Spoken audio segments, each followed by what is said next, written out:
पुढच्या 1 मिनिटात अंगावर काटा येईल असं हे महाराजांचं गाणं. छत्रपती शिवाजी महाराजांवर लिहिलेली ही कविता जी आज आपण गाण्याच्या रूपात ऐकतो, ती कोणती आहे आणि तिचा लेखक कोण होता हे जाणून घेऊयात.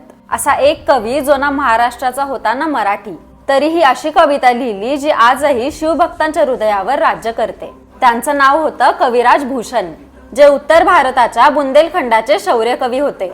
पण जेव्हा त्यांनी छत्रपती शिवाजी महाराज यांच्या विजय कथा आणि त्यांच्या नैतिकतेबद्दल ऐकलं, तेव्हा त्यांनी महाराजांना भगवान राम समान पाहिलं आणि तिथूनच त्यांनी छत्रपती शिवाजी महाराजांसाठी ही कविता लिहिली, जी ऐकून आजही अंगावर काटा येतो. आणि ही आहे